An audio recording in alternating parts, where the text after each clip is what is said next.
Skylark Institute of Nursing, BSc ও GNM nursing. স্বল্প খরচে পড়ার সেরা ঠিকানা Skylark Institute of Nursing, Jhikira, Howrah.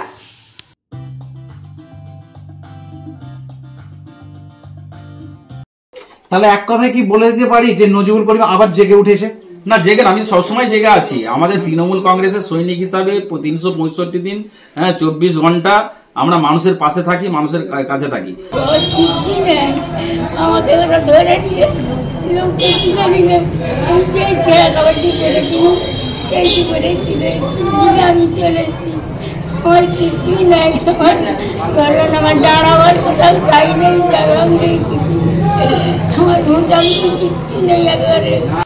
এর আগে আমরা দেখিয়েছিলাম যে মানবিক নজিবুল করিম, যেখানে বন্যার হানা হয়েছে বন্যার দ্বারা, সেই বন্যার জল প্লাবিত কিন্তু গতবারও হয়েছিল এবং সেই হানা হওয়ার ফলে কিন্তু ত্রাণ নিয়ে পৌঁছেছিল নজিবুল করিম, যেখানে আমরা কিন্তু দেখিয়েছিলাম নিউজ সংবাদ প্রতিবেদনে। গতবারে অর্থাৎ 21-এর বন্যায় আবারও কিন্তু সেই যেখানে হানা হয়েছে ঠিক তার পাশেই সেখানে কিন্তু আবারও দেখা যাচ্ছে মুন্সি নজিবুল করিমকে, এবং তার সহযোগিতায় সেই মুহূর্তে অসহায় পরিবারের কাছে যেমন ত্রাণ পৌঁছেছিলেন নিজে হাতে, তার কর্মীদের, দলীয় কর্মীদেরকে সাথে করে নিয়ে। এবারেও কিন্তু দেখা গেল নিউজ অগ্নির ক্যামেরাতে, যেখানে কিন্তু নজিবুল করিম আবারও কিন্তু ত্রাণ দিতে এলেন। এবং আরেকটা বিষয় যেটা আপনাদেরকে জানাবো, যে অভিষেক বন্দ্যোপাধ্যায় যখন রাধানগরে এসেছিল রামমোহন কলেজের সামনে, তখনও কিন্তু এই নজিবুল করিমের তত্ত্বাবধানে এবং সহযোগিতাতে কিন্তু এই সমস্ত পরিবারের হাতে কিন্তু চেক দেওয়া হয়েছিল তাদের বাড়ির জন্য, এবং অসহায় মানুষদেরকে কিন্তু সহযোগিতা করেছিল। সেই মুখ, চেনা মুখ নজিবুল করিম এবারও কি সেই সহযোগিতা করবে? অভিষেক বন্দ্যোপাধ্যায়ের সঙ্গে কথা বলে দেখাবো। কি বলবেন, অভিষেক বন্দ্যোপাধ্যায় কি কোনো সহযোগিতা এখানে আসবে, কি বলবেন? অবশ্যই, ওনার তো সবসময় আত্মপীড়িত মানুষের সেবা করাটাই ওনার ধর্ম, ওনার কাজ। এবং সেই জায়গায় দাঁড়িয়ে আজকে আমি যে এখানে এসেছি, এই অভিষেক ব্যানার্জির অনুপ্রেরণায় আমি এখানে এসেছি, যতটুকু আর্থিক সাহায্য করার করছি। এবং অলরেডি ওনার যিনি পেয়ে আছেন, ঠিক আছে, ওনার সাথে আমার কথা হয়েছে। উনি বলেছেন তুমি আত্মপীড়িত দুর্গত মানুষের পাশে গিয়ে তুমি দাঁড়াও, এবং ওনাদের সাহায্য সহযোগিতা ছাড়া তো আমাদের কোনো, আমরা সৈনিক। এবং এই বার্তা, এই যে খানাকুলের যে এই বন্যার যে পরিস্থিতি এবং যে পরিবেশ তৈরি হয়েছে, সেইটা কিন্তু আমাদের জননেতা অভিষেক ব্যানার্জি জানেন এবং মুহুর্মুহু খবর রাখছেন। এবং সেই জায়গায় স্পেশালি আমি তো আমার তরফ থেকে ওনার কাছে বলবো যে বিগত দিনে যেভাবে উনি দাঁড়িয়েছেন, তার থেকে আরো বেশি বেশি করে যাতে উনি এই আত্মপীড়িত মানুষের পাশে দাঁড়ান। অবশ্যই উনি দাঁড়াবেন। সরকারি পরিষেবা কিন্তু পেতে দেরি হয়, কিন্তু গতবারে কিন্তু দ্রুত কিন্তু অভিষেক বন্দ্যোপাধ্যায়ের হাত ধরে পাওয়া গেছিল আপনার সহযোগিতায়, যেটুকু আমরা দেখেছিলাম সেই মুহূর্তে। কিন্তু এবারও কি সেই দ্রুত সহযোগিতা মিলবে? একদম অবশ্যই। এবং সরকারি সহযোগিতায় তো সরকার তো এখন উজাড় হয়ে পড়েছে। কারণ আপনারা জানেন যে ডিবিসি অ্যাকচুয়ালি এটা বিমাতৃসুলভ আচরণ করে এবং তাদের খামখেয়ালি বোনায় কিন্তু আজকে এই বন্যাটা, এমন কিছু বৃষ্টি বা দুর্যোগ হয়ে যায় না যে এত বড় বন্যা হবে। সেই জায়গায় দাঁড়িয়ে আজকে আমাদের মমতা ব্যানার্জি মাননীয় মুখ্যমন্ত্রী উনি নিজে এসেছেন, আরামবাগকে নিয়ে আলাদাভাবে ভাবছেন, টোটাল খানাকুল সহ। এবং সেই জায়গায় দাঁড়িয়ে যে সরকার যুদ্ধকালীন তৎপরতায় এই আত্মপীড়িত মানুষের পাশে দাঁড়িয়েছেন, বিশেষ করে পুলিশ প্রশাসন এবং আমাদের ব্লক প্রশাসন, এসডিও, ডিএম থেকে শুরু করে সকলেই। এবং তার সাথে আমরা যারা রুলিং পার্টিতে আছি তৃণমূল কংগ্রেস, আমরাও কিন্তু প্রতিটা জায়গায়, প্রতিটা উইংস তারা ঝাঁপিয়ে পড়েছে, এবং বিভিন্ন এনজিও, বিভিন্ন সংগঠনও করছে। এবং সেই জায়গায় দাঁড়িয়ে অবশ্যই সরকার ভাবছেন এবং আমরাও দলগতভাবে এটা ভাবছি, এবং সেটা আমাদের জননেতা অভিষেক ব্যানার্জি তিনি মুহুর্মুহু খবর নিচ্ছেন এবং সবকিছু তিনি সজাগ দৃষ্টি রাখছেন। এবং ওনার কাছেও স্পেশালি আমি আমার খানাকুলের মানুষের জন্য আমি আবেদন করব যাতে পাশে দাঁড়াবো। তাহলে এক কথায় কি বলে দিতে পারি যে নজিবুল করিম আবার জেগে উঠেছে? না, আমি সবসময় জেগে আছি। আমাদের তৃণমূল কংগ্রেসের সৈনিক হিসাবে 365 দিন 24 ঘন্টা আমরা মানুষের পাশে থাকি, মানুষের কাছে থাকি। যেদিন থেকে জল বাড়ছে সেদিন থেকে আপনারা দেখেছেন যে মানুষের পাশে ছুটে যাওয়া থেকে শুরু করে এখনো, কেন মাঝখানে এমন জলটা হয়েছিল তখন আমাদের যোগাযোগ বিচ্ছিন্ন এবং সেখানে নৌকার সংকলন হয় না। তারপরেও এখন দেখছি যে একটু জল নামতে আমরা মানুষগুলোর কাছে আবার পৌঁছানো শুরু করেছি, ঠিক আছে।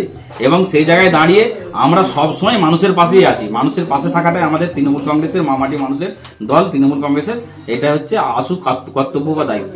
আপনার পেছনে যারা দাঁড়িয়ে আছে এনারা কারা? এনারা হচ্ছে সব বন্যা দুর্গত, এনাদের বাড়িঘর সব এই বন্যা হারা করে চলে গেছেন।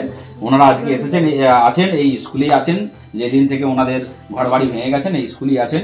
এখানে সরকারি তত্ত্বাবধানে খাওয়া দাওয়া চলছে ওনাদের, এবং এখানে এসেছিলাম বিভিন্ন যে সামগ্রীগুলো আছে যাদের ঘর বাড়ি নিশ্চিন্ন হয়ে গেছে তাদেরকে ব্যক্তিগতভাবে আর্থিক সাহায্যটা করছি। সেটা আমাদের অভিষেক ব্যানার্জির দিয়ে ওনার নির্দেশ এবং অভিষেক ব্যানার্জির এতে আমি এই জিনিসগুলো করছি। আপনার নাম? মুন্সি নজিবুল করিম।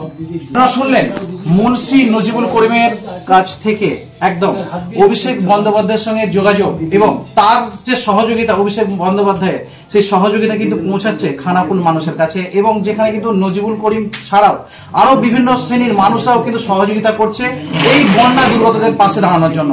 দেখলেন নিউজ পর্দায়। যারা তৃণমূল কংগ্রেস করি, মমতা ব্যানার্জি, অভিষেক ব্যানার্জির আদর্শকে সামনে রেখে চলি, এটা তাদের কর্তব্য।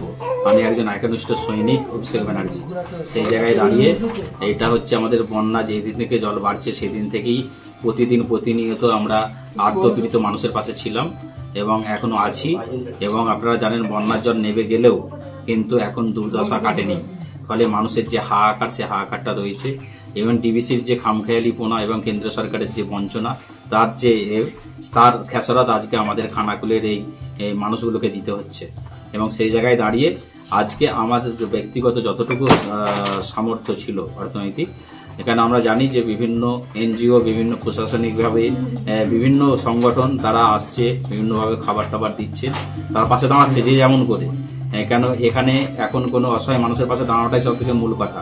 সে জায়গায় দাঁড়িয়ে আমার যেটা মনে হয়েছে যে আর্থিকভাবে সাহায্য করাটাও কিন্তু এই সময় জরুরি, কেন সামনে পুজোর মরশুম আসছে এবং এইসব অসহায় মানুষগুলো তাদের হাতে পয়সা করি তো সেইভাবে নিতে পারে না, হঠাৎ সব এই হানা টানা পড়ে গিয়ে যে যেমনভাবে প্রাণের মানে বাঁচার তাগিদে তারা বেরিয়ে এসেছে, সেই জায়গায় দাঁড়িয়ে মনে হয়েছে যে অর্থনৈতিক সাহায্য করাটা দরকার। সেই জন্য আমি আজকে প্রতিটা যেসব ত্রাণ কেন্দ্র আছে, ত্রাণ শিবির, যেখানে যাদের বাড়ি ঘরগুলো ভেঙে তছনছ, তারা এখনো বাড়ি ঢুকতে পারে না, তারা কবে ঢুকবে সেটাও আমরা জানি না, কিন্তু সেই সব মানুষগুলোর কাছে আর্থিক সাহায্য আমরা সকাল থেকে আজকে দিতে শুরু করেছি। পরিবেশ আপনার যে এখানে রয়েছেন কি বলবেন? কষ্টতেই রয়েছি, তবু মানে সবই ঠিকঠাক আছে, খাওয়া দাওয়া সবই ঠিকঠাক আছে, কিন্তু সব ঘরের মতন কি আর সেরকম ভাবে থাকা যায়? তার মধ্যে কষ্টই রয়েছে। কোথায় আছেন? এই তো স্কুলে রয়েছে। আর আপনার বাড়ি এখন কোথায়? আমার বাড়ি তো দেখাই যায়নি, সে তো জলের তলায় টানা হয়ে চলে গেছে জলের নিচে। কে এসেছেন এখন আপনার পাশে?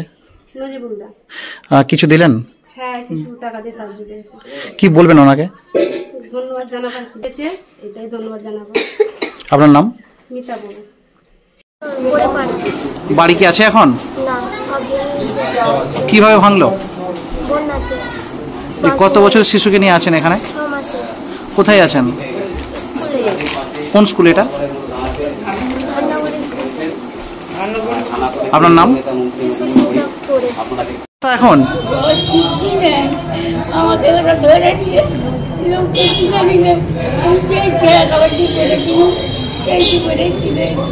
আমি চলে এসেছি, আমার কিছুই নাই, আমার দাঁড়াবার কোথাও তাই নেই, জায়গা নেই, আমার মোটামুটি কিচ্ছু নেই, একেবারে ছটা ঘর সব একবারে কিছু নেই বাবা।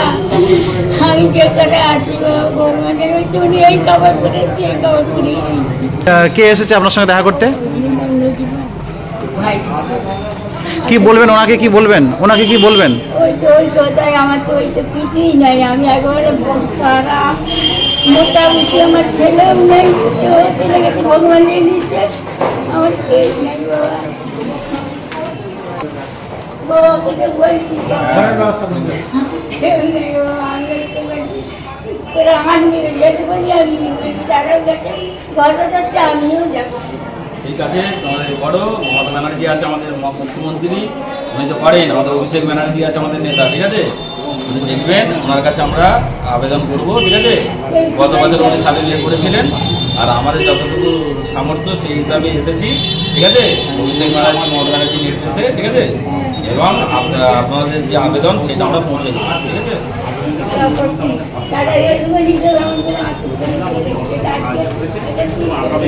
আমার তো বাড়িঘর কিছুই নেই, সব চলে গেছে এমনি, কিন্তু দিদার কিছু নেই, আমরা কোথায় থাকবো, কী করবো, কিছুই এখনো চিন্তাভাবনা করতে পারছি না। কিন্তু এই জন্য ওই দিকটা এসছে, ওই দিকটায় এসে আমাদের অর্থ দিয়ে সাহায্য করছে, আমাদের পাশে থাকে সবসময়। যেমন আগামীদের কবে থেকে আছেন এখানে? মানে আজকে 12 দিন আরো। আপনার বাড়িঘর কিছু আছে এখন? না। কোথায় সেই সব বাড়ি? সে সব জল হয়ে গেছে, একবার হানা মুখে বাড়ি ছিল, সব জল। কোনো চিহ্ন নেই? না। আপনার নাম? কোন স্কুলে আছেন? ধাননগরী হাই স্কুল। তাদের হাতে আর্থিক সাহায্য তুলে দেবেন। আমরা এই মুহূর্তে আপনাদেরকে দেখালাম যে রূপনারায়ণ নদী তীরবর্তী অঞ্চলে আমরা উপস্থিত হয়েছি, তাদের হাতে আর্থিক সাহায্য।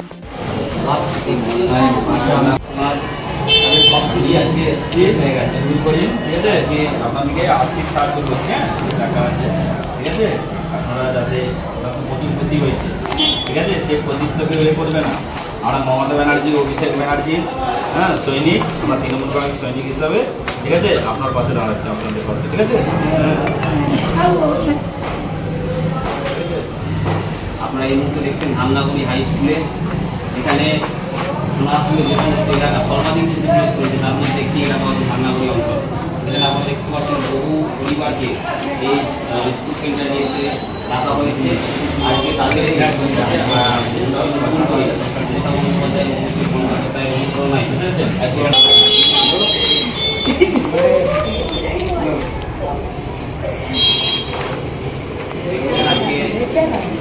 তিনি তার আত্মমত তাদেরকে আর্থিক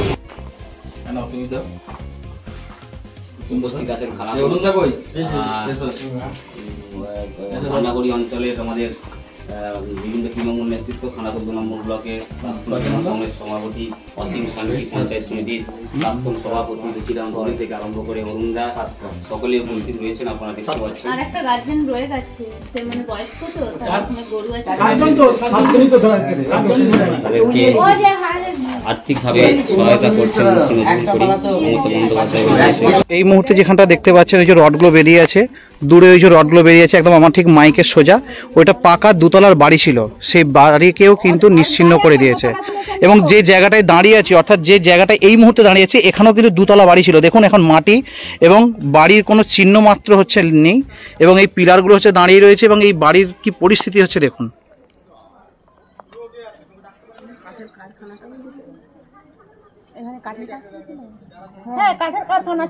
এটা কাঠের কারখানা ছিল, এই যে কালো তিরপলটা।